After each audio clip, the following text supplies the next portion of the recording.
Welcome back to TarHeelIllustrated.com, or if you're watching this on our rapidly growing YouTube channel, that's Tar Heel Illustrated. I'm THI staff writer Brandon P. Joining me today from Greensboro Coliseum with a little shadow over him, like the Tar Heels have had this whole season, is our very own publisher, Mr. Andrew Jones. And AJ, North Carolina likely ended their season today with a 68 to 59 loss against Virginia. Tar Heels were led by RJ Davis, was really the only Tar Heel that came to play. He was 8 for 14, 4 of 8 from 3-point line, and 4 for 5 from the free throw line. But besides that, there was not much to show up. And that's kind of jumping into the first thing I want to talk about. The offense was not good. They only scored 59 points. They were 19 for 53 from the field. Not good movement. After the hot shooting against Boston College, it was just a complete opposite tonight. So what are your thoughts on the offensive performance from UNC tonight? Poor, really poor. There were, I hit on a couple of the good things. I really did like that Caleb was strangled out there, like Virginia has done to him in the past a lot, but he was able to penetrate and get some assists. I think he finished with 6 assists, 4 of them were kickouts for threes. So for the people dogging Caleb, at least, he was making an effort to get people involved and make something happen. Other than that, and a couple of RJ drives, that's pretty much it. I mean, they had nothing. I was sitting next to somebody and we kind of joked and said, it looked like Virginia's got 16 arms on defense.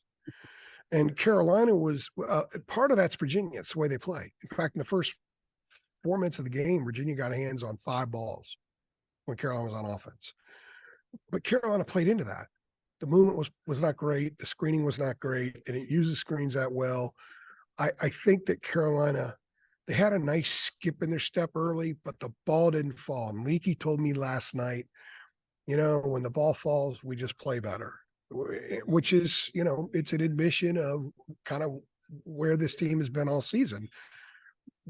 They didn't often handle things well when the ball didn't go through the basket. They were so driven by the mojo they get from scoring that when they didn't score, a lot of other things broke down. And what happened was they weren't scoring, but neither was UVA. UVA missed 8 of their first 10 shots. And then UVA went on this run, and Carolina had a tough time after that. I thought that they pressed at times offensively. They took some really bad shots early in the shot clock. They had a lot of shot clock shots, meaning 3, 2, 1, let's hoist. And that's what they did a lot in the first half. They never had a rhythm. And honestly, RJ was phenomenal. If it wasn't for RJ, this would have been a 25-point game. It would have been embarrassing. Yeah. RJ was really good. And I tweeted multiple times, he's got to take the shot.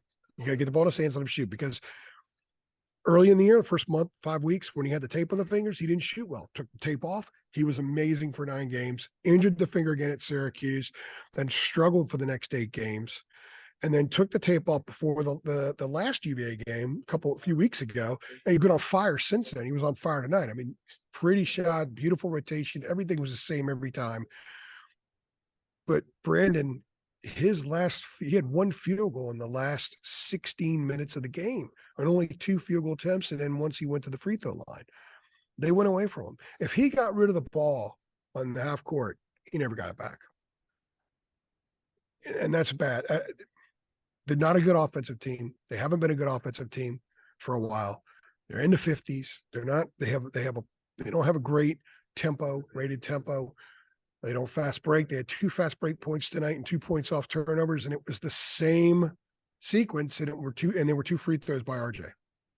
So they didn't actually put the ball. They didn't score a field goal off of a turnover, and they didn't score a field goal in the fast break tonight. This isn't the first time they've been like that. I mean, last night was who they are sometimes. Tonight's who they are more often.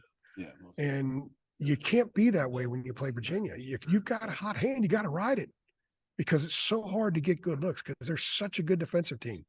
And then it didn't help that Armando he wasn't 100%, couldn't go. And we'll talk about it a little bit later, but he took himself out of the game in the second half, and that was pretty much it. So yeah, it was you touched on this a little bit earlier, but you talked about the late second shots in the shot clock. I believe in the first half, UNC was 3 for 10 from the floor in the last 10 seconds of the shot clock. And I think that led to UVA going on a big run. And according to Stat Broadcast, the largest run of the game was 11-0. And when you're playing a team Yeah. like Virginia, you can't allow 11-0 run because it's like dog years. That's like giving up 17 points to a regular team. So Like when dog UNC years. let that run go, did you sense a shift in the energy when that Oh, yeah. happened? Yeah. Yeah, there's no doubt. Well, not so much energy. It's just I'm a big believer that these guys play hard. I know people dog them a lot, say they don't play hard, their effort, and so some former players have said that. I think they play hard, but when your mind's not right, your mind's not going to be fully in sync with your body. So your mind can tell your body to do something. It takes a split second later for your body to do it because there's it's cloud. There's webs in there, cobwebs in there, right? And I think that that's what we see when this team starts to kind of lose faith in the moment. And we saw them lose faith in the moment during that run, which ultimately was 16-4. In fact, Virginia scored 7 points over the first 10:32 of the game. And they scored 18 points. It was 18 points, 16 points over the next 5 minutes. I mean, Virginia they were getting quick looks and they were getting good looks, and they didn't look like the methodical Virginia that they looked like early in the game.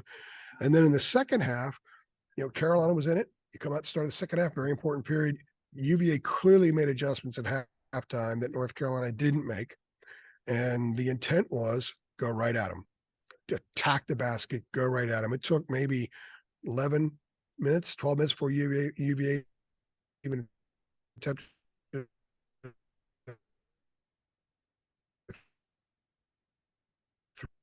three in the second half. And I think it was McNeely hit one. They went right out. They scored their first second and two, with a lot of the basics tonight. And UVA was the more aggressive team. They were the bouncier team. They had more juice. They had more fiber. They had more verve, as some coaches used to say. They had more everything. And the Tar Heels, every once in a while you look up at the clock, you're like, how on earth are they 7 down, 5 down? Because I do think they played with grit tonight. I thought that they fought. I thought that they recovered from that stretch and pushed UVA into a period where the Wahoos weren't scoring. And I thought Carolina had as much to do with that as UVA did. But those two runs were killer, 16-4. And then the first 6 possessions of the second half, UVA scored right at the rim. They went right at Armando. They went right at Pete. They went right at the Tar Heels because a lot of those drives start at the top. So they got it on the guards, and they let Carolina know, sent a message to Carolina, we're going to beat you tonight. And we're going to beat you going right at you. And that's the way it's going to be. And ultimately it was that way because they kind of ended the game doing the same thing.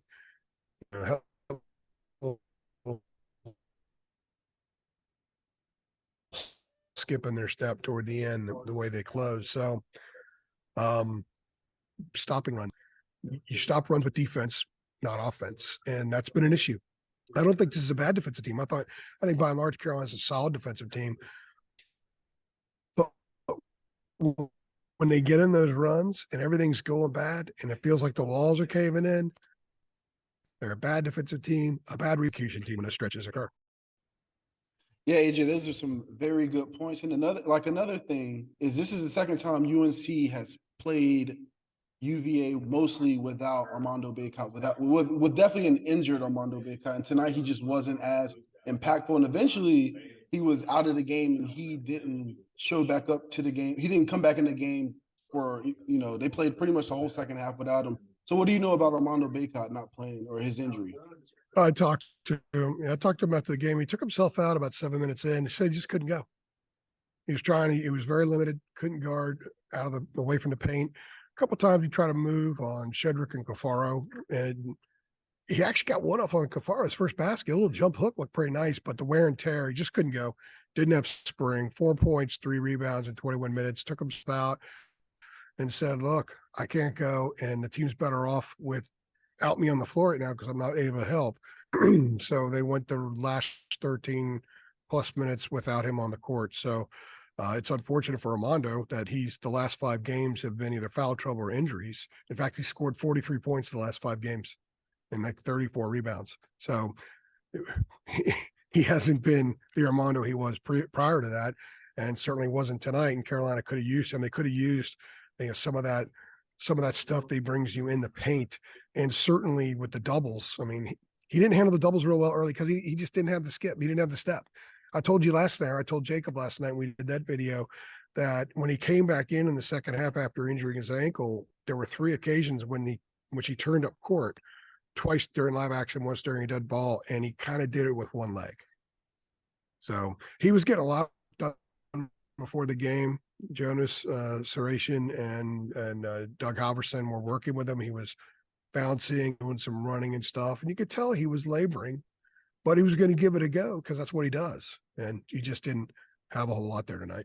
So he said after the game that he hurts, and if they had to play another game, say in 5, 6, 7 days, I don't think he'd be able to play. It'd be tough for him to play, which they won't have another game.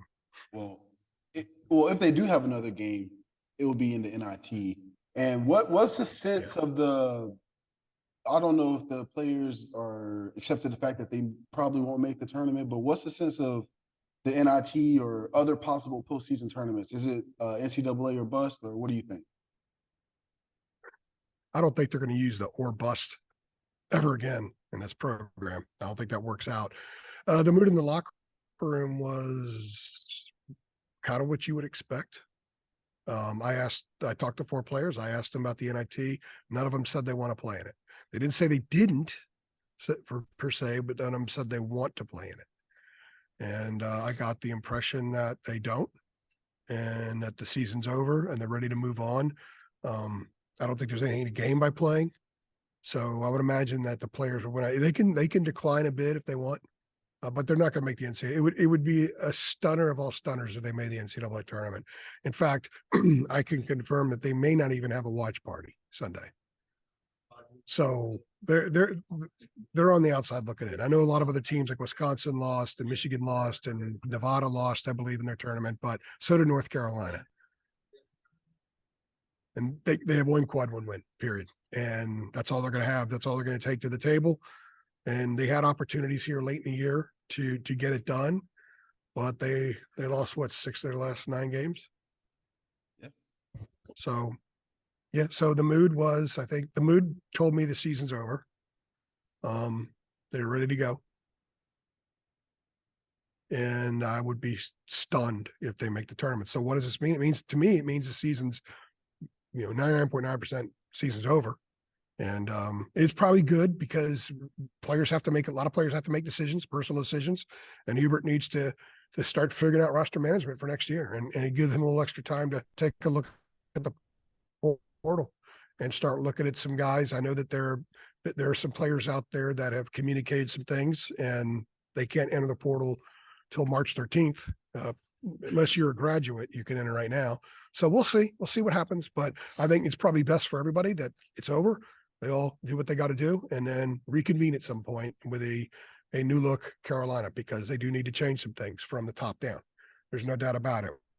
Yeah. They hit on that. A lot of that with some podcasts we do here over the next couple of weeks, but there's a lot to sort out. There's a lot to sort out from the top, and it literally begins at the top with Hubert, of the adjustments or lack of adjustments made during games, how he reads his team, use of bench, a lot of the set plays they run that their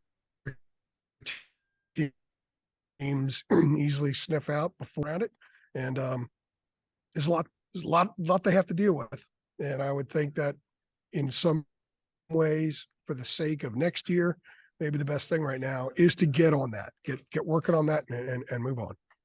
Yeah, well, for UNC fans, it's unfortunate that the season is likely coming to an end, but the excitement of the offseason personnel changes are usually, gets the message boards fired up. So I look forward to that. And if you can come over to TarHeelIllustrated.com, check out the message boards.